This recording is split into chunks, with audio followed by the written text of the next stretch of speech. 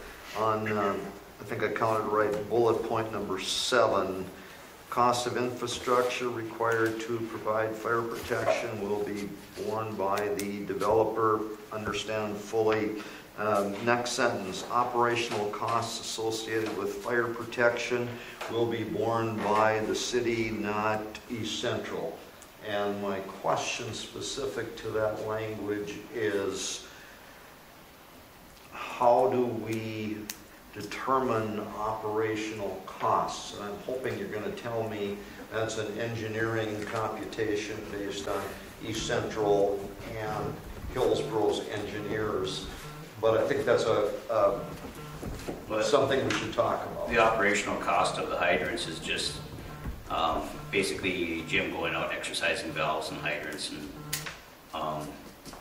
it's the man hours mainly. Okay, so operational costs associated with fire protection, then we could say specifically that relates to fire hydrant flushing, fire hydrant valves being operational. It's that limited. Yep. Yes. So we can actually rate that limitation, yeah, so and we don't need professional help to figure out that cost. Oh, exactly. Yeah. Okay. Yeah. The first thing was with the developer is bears the cost of installation and construction, which is going to be their special assessment. Yep. And then once it's in, then the city staff will flush it. And then the next sentence that comes after that, I think it was East Central is involved or is responsible for the testing of the water, which is basically going to be the same thing. They're going to have to flush it out of the hydrants and stuff, but we just want both of them in there. It's 2 different purposes, but you're doing the same thing. If Jim goes out and makes sure for the city's responsibility that the valves and hydrants are working, but then East Central would have to go out and flush the lines and test the water and that. Now, will East Central have to post the water, quality of the water just like we do? Yeah, that will be their system. They're going to be a consecutive user of yours. And from a water quality standpoint, that's their responsibility. Okay. So lead and copper rule, any of the other types of testing that needs to be done, that is done by East Central because that is their system and their customers. Got it. So then the banner went out on 2 pages then. Pardon me? The banner went out in 2 pages then for the water quality. I'm just trying to help Michelle. So the city will own basically if the 8-inch line or whatever it is to that last house, and if there's a hydrant beyond that, we'd have to take care of the line from the last user to the hydrant, or if the hydrant comes down and connects to the line, that's what we... Well, the city, or East Central will own the main going through that hooks onto all the houses, and then there'll be a saddle that goes out to a valve into a hydrant, and that'll be the city. That'll be okay. And we don't have to worry about 10 years or $20 down the road and they have to replace it because it's a bigger line.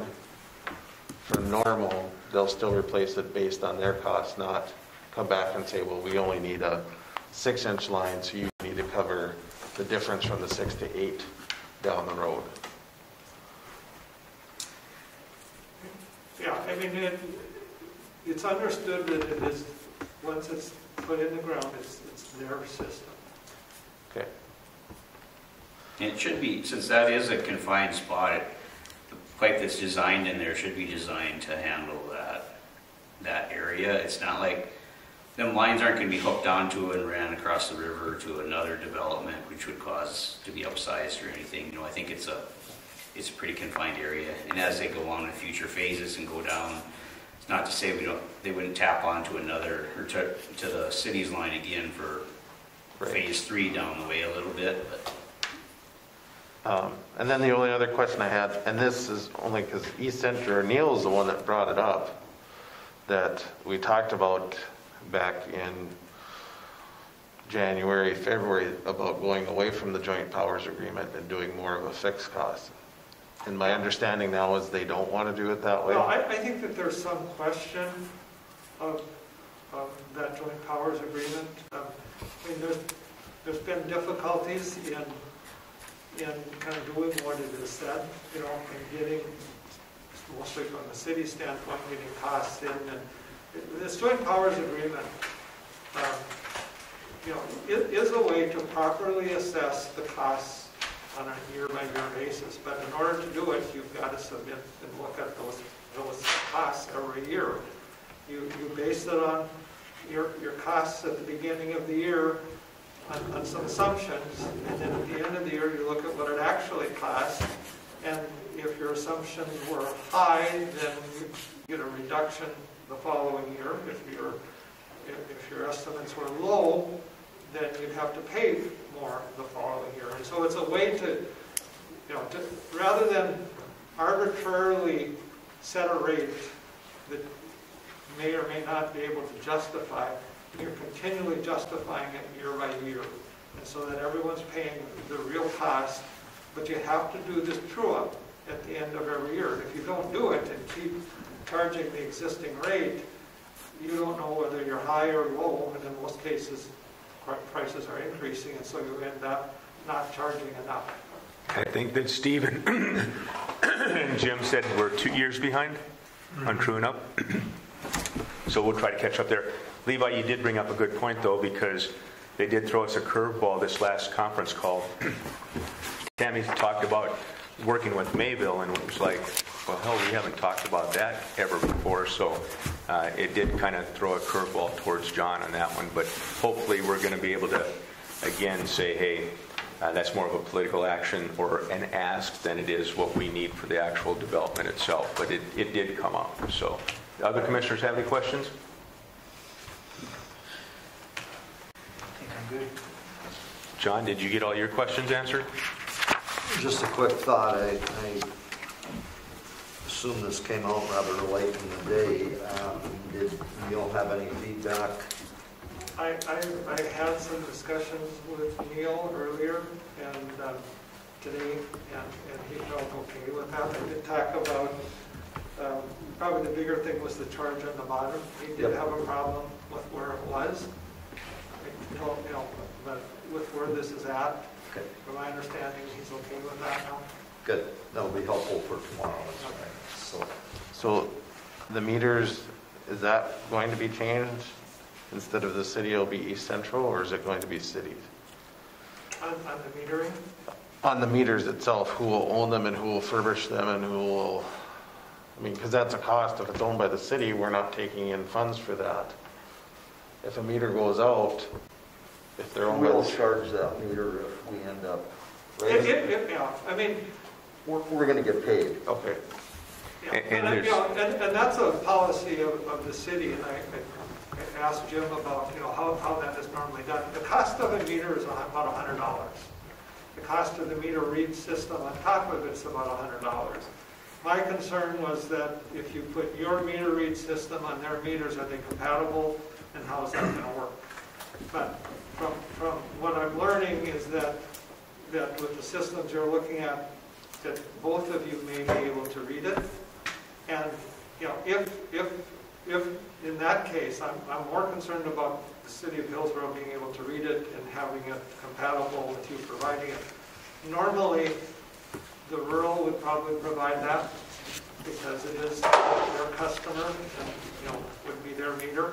As long as we can read it, I would say we'll let the rural basically provide that meter. That's where we found out that our reader will work on their random meter. What we're going to try to do is put two readers on one meter and see if either one of us can read the meter at any time we want. Okay. So last discussion was that they will purchase the meter and we'll decide, it's more of an operational thing, we'll decide who's actually reading it. Would it be possible to put our reader on it and just turn the data over to them for billing? And we can do either way, and they can do the same thing. We do that now with accounts. I mean, but it's just one less thing for the office to take care of. And especially if we can both read it, then any day that we want to read it, we can just do it. And Julie can get her readings. And that could be an indication of a leak somewhere then too, so we'd be able to give them a call and say, hey, come out and fix it. And they monitor that also. Okay. Even more so than we do, I think. I think, Levi, it's fair to say that it may be a preference of East Central that sets the tone, what we agree on. And I really don't. What we prefer, and we'll see where that goes. I really don't care if we own the meters or they own the meters. The only thing I was concerned if the meter went out, that we're not paying for a meter. Yep. Well, if we own the meters, we'll pay for the meters and we'll bill that for Right. And either way, it's fine as long as we're not going to have to take out of our other funds to pay for a meter that's not generating funds. Anything else, Levi? No. Then I'd make a motion to approve the service agreement contract. And then with any minor changes that might come up, you know, the approval for Julie and I to take and sign that after the commission approves it tonight, I guess is a part of that motion is what I'd like to hear. If that's, you know, just to keep the paperwork moving so that we can get to the developers agreement as quick as possible. I'd like to see that the agreement gets sent, the final agreement gets sent to us before you sign it. And if there's any concerns, then we can hold a special meeting. Okay, and if there's not any concerns, Sir, if nobody raises any concerns after a day after it's been sent, then go ahead and sign it. Okay. Julie, did you catch that then?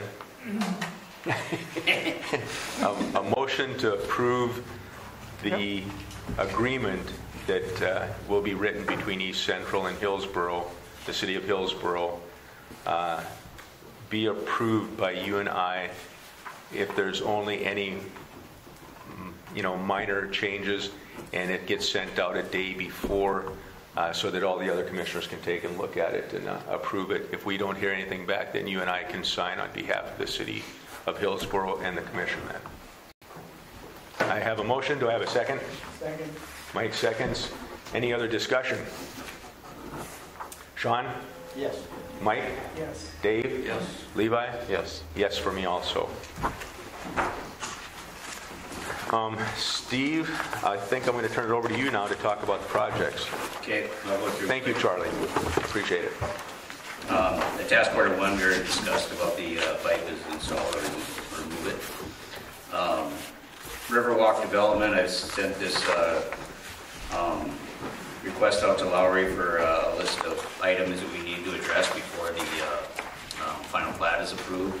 And they've sent me a few of these items, so we'll take a look at them again. And once it gets closer to finalizing the developers agreement, we'll make sure we got all these in place. But they sent me a list of a bunch of these bulleted items already on Thursday afternoon, I think it was. Are we, I know we talked a little bit about it, but in the developers agreement, are we making sure that there's a line of credit or something for the project if anything happens, so we don't end up The bond? Letter of credit, actually. a letter of credit? Yeah, that's a definite part of the agreement, and the exact terms of that are still being looked at. They need to be to our satisfaction. Right. And that, I mean, with hindsight looking back, I would just venture that we should probably do a line of credit for a minimum of 75, if not 100% of it, until it's all sold, if possible. Yeah. I mean, those are the two key words. It's not possible. We've gone there already, but because some, I mean, we don't want to be like they are out in western North Dakota where they were stuck paying off bonds, or we were here stuck paying off on the bond that, and then we couldn't sell the lot. So I think another point too, Levi, to have a discussion is that we're trying to go in parallel with the water agreement, the developers agreement, and the final plat with a guarantee that no contracts would be let until we get the developers agreement and the contracting, like our bonding issues, taken care of beforehand. But what we'd like to do is see if there's any way that we might be able to salvage a little bit of the construction. Maybe it might be the water infrastructure going in and how we might be able to complement some of our infrastructure with it. But we're already into September, so that's kind of where John and I have been talking to the developers, is that, yeah, we wouldn't mind that paperwork flowing through, but there would be no contract signed until we have the developers agreement and all those things taken care of. The final plat and how that ties into the developers agreement is a discussion item too. So, but I think Mike's going to be busy at his planning and zoning next Tuesday probably. Because the final plat is coming in and the developers agreement? We have to have that discussion. We think we want a consensus by all the commissioners that to allow them to do the paperwork in parallel to get to the point that we could release a contract, but not until this gets negotiated. So like John says, the sticky factor here is that what percent you want 75, 100, and I think they're more in that 50-50, and so how is that going to impact, and what does the commission want to do with that, I think is the discussion that we have to have. Well, then should the developers agreement come through us and not through planning and zoning? Because the financial part of it is more so. Comes through all of us. Yep. But the way you made it sounded, it was going to come through planning and zoning, but it should come through. We had to put it back in planning and zoning. No, I'm That would just. be a first step, and then it has to come here, yes. Yeah.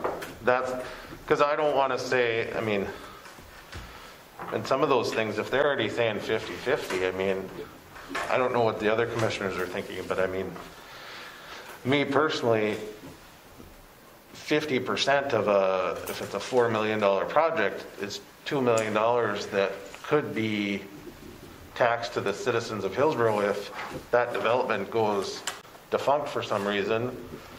And that is for 30 years of bond. I mean, that's could be $500 per household. And your point's well taken, and that's why we're still negotiating with them. So, and again, I think now with being later in the fall, that there's a little bit of leverage that way. I guess my question is that their starting point, or is that where are they setting firm at this 50-50? Because okay. I'm not saying it's firm. I'm just saying that. Okay, because I'm kind of with Levi on this one. I mean, I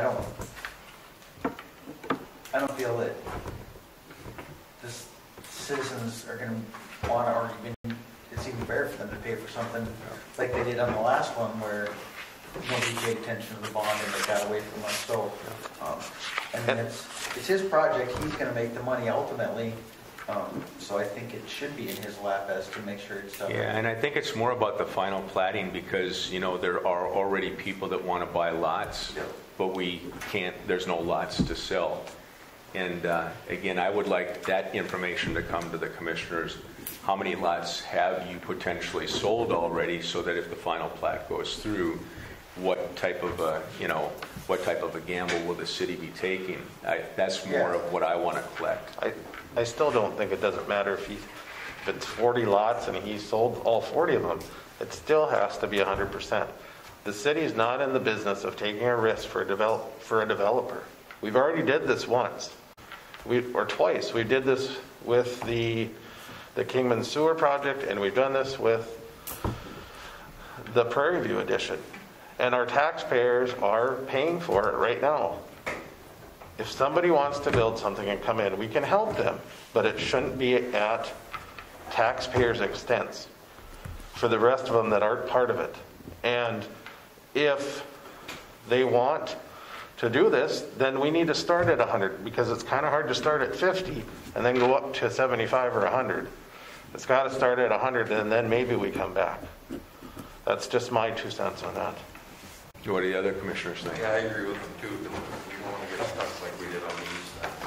Yeah, that's the biggest thing is I know we're going to, if our taxpayers would have to pay for something that they're essentially not going to be using, I could see us taking a serious hit on that as far as. But we do have to understand too that there's a big upside potential for taxes too. So, we have to weigh that in the equation too. But I don't want to negotiate in public, but we do need to get together and talk about this. I can tell you, how much dealing with that subdivision over there, that how angry citizens were. So I think that's, if we start, starting at the 100% and working our way down is probably a whole lot safer, just because I don't want to do that to the taxpayers again. Any ideas how we can take and approach them on, how many lots they do potentially have sold already? That goes into that final platting process that, there's, if they have, say, 5 or 10 of them right now sold out of, 20, is it 40 out there or is it 20 some? I forget. Anyway, if they got up to 50%, now that should change, what we would be willing to as a city. But I don't think support. It goes off the top. It would come off of, if a lot sells, then whatever the value that is bonded for that particular lot then can come off the value that they need to have their line of credit for. Right, but what I'm saying is that I'd like to know how many are committed to right up front, because that would work into our equation. But it's very easy to say that it's 100%, and as soon as the lot is sold, then in the value, the line of credit could decrease by whatever the bond is on for that lot itself, if that makes sense. I understand it. So if it's 10 lots and it's $100,000 that's bonded, if 2 lots are sold, now his line of credit has to be $80,000 instead of $100,000. That's what I'm going to. Yep. So knowing what's sold, not a percentage of. He has to have a line of credit for the whole bond, and then as it's sold, then he can take the line of credit can decrease, but not before then. Well, I'll let John figure out the technical aspects of how that would go into the developer's agreement, but that's a data point that we need to figure out. Yeah, like I said, I want our taxpayers to know that, we want to grow in a positive way and not off the backs of those that are already here. Yeah. And if it needs to be, if we have to have a special meeting and sit down with the development group so that we can iron some of these things out, maybe that's what we need to do to keep this moving along. Yep, and I think planning and zoning will be the next opportunity for us to capture some of that data. So I'm just putting Mike on the spot. But I think we needed to have this conversation so that planning and zoning knows the feelings of the commission as to where we should need to go from here. Yep, and then that'll be kind of what will come out of the planning and zoning if we're ready and John's ready for it to come back to the commission, because we did send it back to planning and zoning. So I think that'll be the next step for us. Steve, I'm sorry, we got you off. That's all good discussion we had to happen. So, task order number 3 is Jordahl subdivision. We had the agreement to go ahead with doing construction observation, or RPR. When that project happens, I gave you guys a task order to review, which would cover having somebody doing some observations on making sure the pipes are put in correctly and compaction's done correctly and stuff. And we'll just do that on an hourly basis as needed. And we're anticipating on having somebody sitting up here, all day long, but stop by and check in on critical points and stuff like that. So to make sure, since it's going to end up being turned over as city infrastructure, I just wanted to make sure that's covered. And that was the one task order number 3 that I gave you. Actually, it's an addendum because we did a task order for the Jordahl development for reviewing it, and this will just be doing some RPR work for it. We had a lot of water sitting out there in his holes the other day. Do we need a motion to approve that? Yeah, I'd like a motion if that's... I'll move to approve that we pay hourly for inspection of the Jordahl property. Do we have a second? Dave seconds. Any other discussion? Sean? Yes. Mike? Yes. Dave? Yes. Levi? Yes. Yes for me also. Okay, back to you, Steve. And east side drain is, I guess we had that discussion, the pipe sitting out there. Waiting for that project to start. The electric vehicle charging station, I sent out 2 drawings. One was the drawing for the 3 stalls that the city would acquire for putting the charging station on. And then there's a second drawing that shows the adjacent property. And I would say, if possible, maybe don't utilize that property. There's some discrepancies in the deed that would have to be fixed in the process. If you can get the 3 stalls like we have it on that drawing, should be adequate for the electric charging station. As part of that, when you drove by there and looked at it, you probably need some overhead lighting and stuff. I'm sure you got that in the budget for build out, but back in the parking lot there. We'll add that in to make sure that it's there.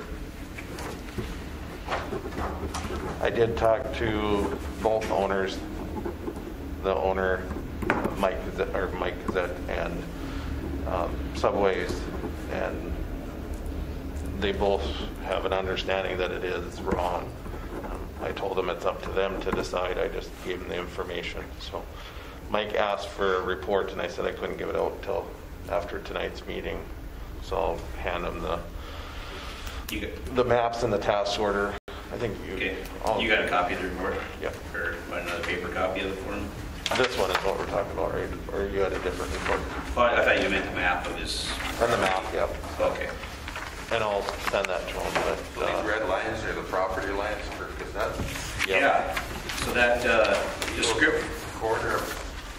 that description on it, as you come down next to the Subway property towards John's place down there, the description is written to be parallel to the east property line. It should have been written parallel to the west property line, so it would follow the rest of them. That's what gave you this big gap in there. And I went back like 3 deeds, and it wasn't just a typo in the last deed. It went back a few deeds, so it would require correction to the deed going back, and if you did want to involve that lot. And Jim did say that there's 2 different electrical, so both phases or all the phases can be handled by the transformers out there, right, Jim? One existing, and then there'll be a new one. Okay. And then we just need John will have the agreement written up, and once we have that, we can go ahead and start construction. And so I'd make the same motion as with the water agreement, that when John has it done, Terry and Julie can sign off on it after it's sent to the commissioners, and as long as there's no issues with it after a day. We have a motion. Do I have a second? I'll second. Sean seconds. Any other discussion? Sean? So, let me just interject. Okay, sorry. Second here. So what we're saying is that the east 27 feet is sufficient as drawn, and we just need to get good title to that, and then we can go ahead and accept the deed. As part of the deed, you might want to put in like a access easement to, or access to it, since it technically doesn't have a access, but just put an easement across the Subway property to get to it, I guess. Yep. Is that good then, John? Sorry. Yeah. Okay. Didn't mean to. Sean? Yes. Mike? Yes. Dave? Yes. Levi? Yes. Yes for me also. Then the other part of the charging station one was I gave you a task order for that one too, task order number 5. And that would just cover our surveying. We came out and surveyed and mapped, 2 different properties, and then we'll provide any engineering service that you guys request along the way as you start to lay stuff out there. But when we originally looked at it, we thought we might have to do some grading and help you with some design issues. But if you got an existing parking lot, we're probably, what we have into it for surveying right now is probably as far as we're going to go. So I just set that up as hourly if you guys want us some more on any other engineering stuff that comes along there. Okay. And that's just a follow-up from you guys' approval on the project. Did you want a motion for that too? Yep. I'll make a motion to Do I that. have a second? Second. Mike seconds. Any other discussion? Sean? Yes. Mike? Yes. Dave? Yes. Levi? Yes. And yes for me. All right, task order number 6, the auditor assistance. We've talked about that in the past. Just bringing the task order to you now to sign for that. We helped out a little bit with the budget review. I think they only had a couple hours into it or something, but I thought we'd get a formal task order in place just in case we requested to do some help with the special assessments, or if you guys need help chewing up the water line, water service or whatever comes up. Okay, do I have a motion to accept? Will this cover, like, if we have help with a new auditor? Yeah, we could just leave that open, Okay. indefinitely, and you can just ask questions. on it. And that's my expectation, is Yeah. that we'll use this to help with the new auditor training. Yeah, we already Okay. approved this though. You guys approved at city council, at the commission meeting, you approved it. This is just the paperwork. Oh, so it followed up, okay. I'll move to approve the motion. I'll second. So that I can invoice you. Gotcha. Oh, you want to get paid? That's why I brought the muscle along with me. Any other discussion? Okay, Sean? Yes. Mike? Yes. Dave? Yes. Levi? Yes. Yes for me also. All right, the last thing was we're working on the sanitary force main. We're working on getting the grant application completed, and we'll get that submitted.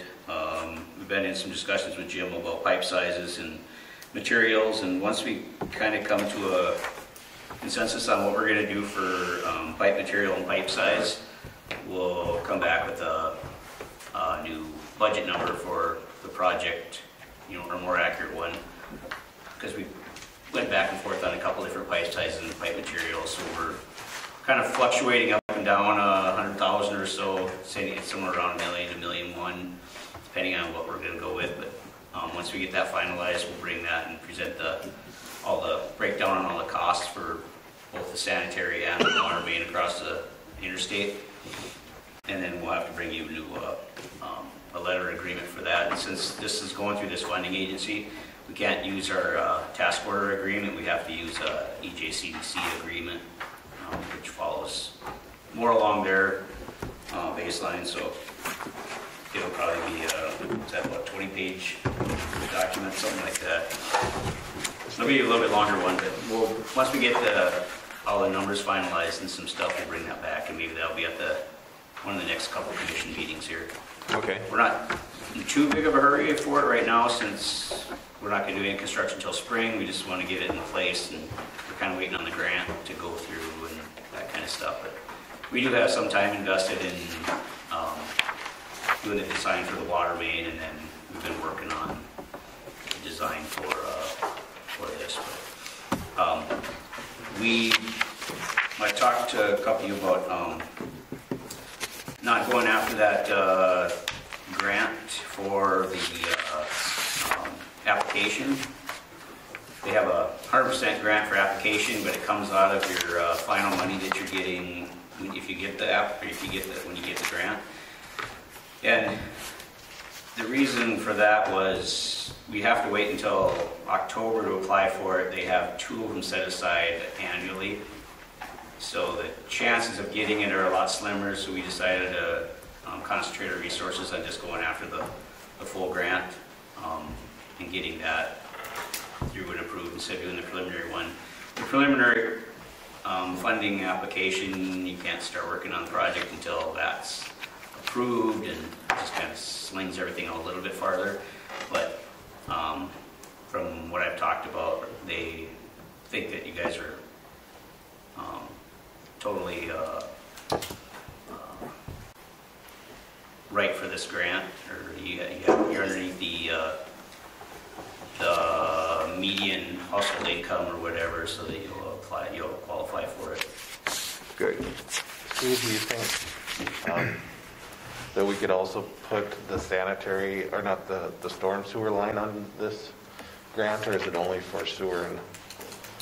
And And the project I was thinking about is along Post Road or County 11 in our 20-foot ditch. If we could fill that in and Oh, put a pipe along there. put a pipe along there. Just a thought, if we can add it into this grant cycle. Under the, it's a, I'll look in, we can look into it. I think, I'm not sure the exact program, but It's the USDA, I don't see them doing much on the drainage side. It's usually the water and wastewater. Usually very specific to those two utilities. Right. Would we have to do an environmental study if we did something like Levi's talking about? we have to do an environmental one for the sanitary line, but. If you're going to fill in a ditch and put a pipe in, is that changes? That's wetland project. Yeah. That'd be a tough one maybe, but that'd be a hell of a project if we could get it done. Gives us more footage along the ditch there. Well, and the money or the funding source, the rate and everything that we could spread it over would be a good way to do it instead of going to the bank. And You know, if you did that, Terry, you could put 2 more houses in there too. I know, I like it. So I know the airport, we had a hell of a time with the environmental study, so. Were you thinking like from high school all the way north? no, I was thinking more of just That last. the last section. Oh, through Riverview, I mean? Riverview, yeah. Yeah, so Dave's culverts would be taken care of. Right, Dave? Well, that and so the guys don't get stuck in the ditch anymore. Yeah, we can't. It's hard to maintain it. Yep. Okay. Well, check on it, but probably not likely. Any of the other commissioners have questions for Steve? Anything else, Steve? Nope. That should cover it for now. Okay. This is where Jim wants to add his, Pardon? 30 cents. well, this, Oh, about the storm sewer. You want to talk to it, Jim? That would be, it's not quite a full block, but it would go from 2nd Avenue to the dead end on 2nd Street. Right now the water stands in the valley gutter quite a bit. More so in the freeze-thaw period, it'll freeze at night, but we already replaced one side of the valley gutter. What we found is that a little bit of grade that the gutter has on there, and then it comes to the end and it dumps into the storm sewer way at the end. And by putting a pipe in the ground, we could utilize that drop. There's probably 3 spots in that block of curb and gutter that would be replaced. There's a couple highs and a low. Would just help the flow. The main thing that to me is driving it is that 8-10 feet of the street is pretty much deteriorating. At least half the block is gone. It's rutted up garbage truck. So they would be taking that out, putting the pipe underground, and then replacing that base and asphalt, which eventually is going to have to be done anyway.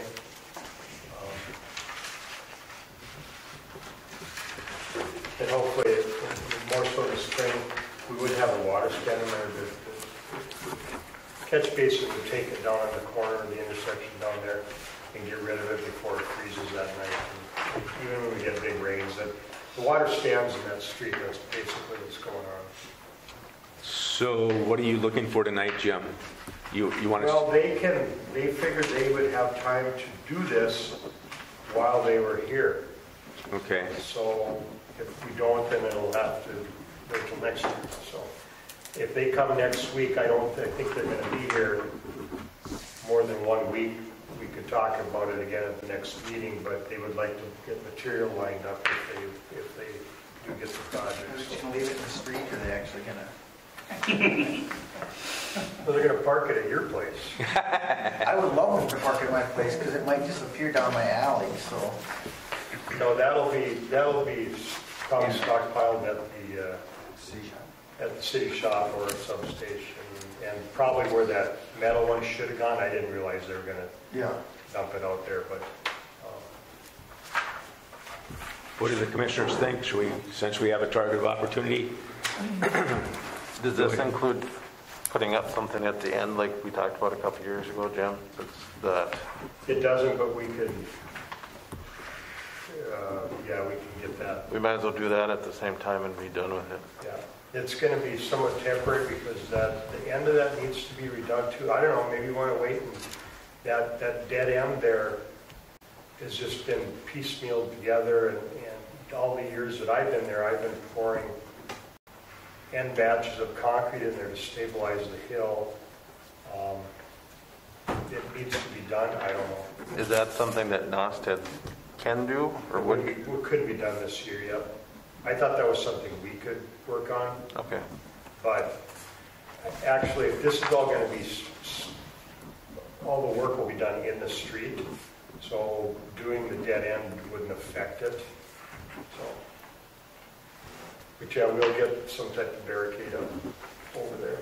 Hey, Steve, have you done any surveying, or has Steve done any surveying? He hasn't, but they did some, Ben Nosted did some surveying on it, and pretty comfortable with what we have for drop in elevation there. So.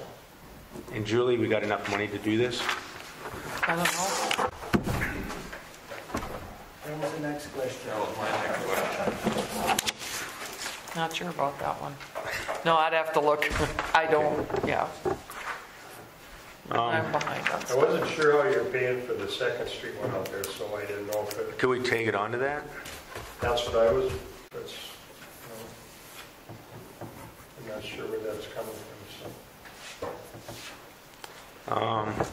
If you tagged it on, you'd be over your 250. For bidding, yeah, we'd have to bid it then. Okay. I think, Well, we have 230 right now for that? Can't remember, something like I that. think so. I think if you could get a bid from them to finish off the end and then find out where we can fund it, and if we have to, we can call a special meeting just to approve or not approve it. That's my thought. We could do that. A separate I don't know how far our projects have to be to get completely separate. Instead of the Second Street one. And that's fine, I can wait, we can wait till the next meeting and you guys can do a little checking on it, how to pay for it maybe, and. Do you have this, time to Julie? look at that. I'll give that to you. Okay, we'll take and table it, and we'll discuss it at the next commission meeting. I gave the notes to Julie. She can take a look at the budget and see how that would fit in then and come back with information for us. And anything else that the other commissioners want to bring up, or anything for the good of the order out there? We still have one item left. I do? Yep. Yeah, this, I wasn't sure what to do Kiwanis with that. Drive. It's something else they want to have the city sign off on, it so they can have it all in Trail County, Did I all the miss- houses. Did I miss an email? There, you can have this.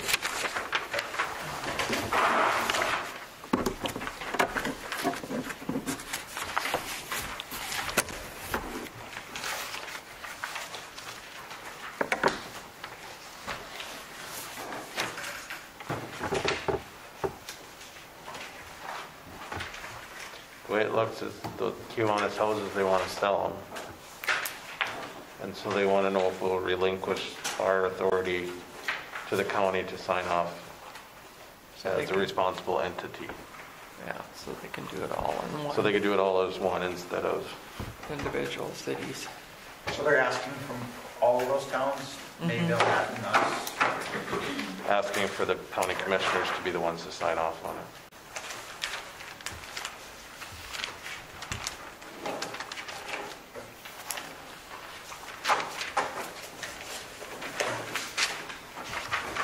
What do the commissioners think? I guess I don't have a problem with it. I don't either. One less thing we have to do. I think that's an okay approach with Mike's report, that we're not going to have planning and zoning issues there if those properties were sold individually. And we can put that into the letter that I'd have to sign then. Okay. Do I have a motion then to accept the proposal to turn it over to the Housing Authority of Cass County No, and Trail County? Trail County. It'd be just the But it's on behalf of Trail County on behalf of Cass County, right? No, That's what you talked Housing to. Authority. It's called Cass County Housing Authority. Yeah. We would relinquish our responsible entity to the Trail County. Trail County Commissioners, is what they're asking us to do. Okay. So I move for that. Move that we relinquish our responsible entity to, or sign off to the city commissioners. Or the county commissioners. Yep. So do I have a motion to? I'll make the motion. Okay, Sean. Do I have a second? Mike seconds. Any other discussion? Sean? Yes. Mike? Dave? Yes. Levi? Yes. Yes for me also. And I'll let you tell them that you can send it. I think I saw it. Okay. Okay, now is there, we covered everything. Anything else that anybody has? Yes, sir.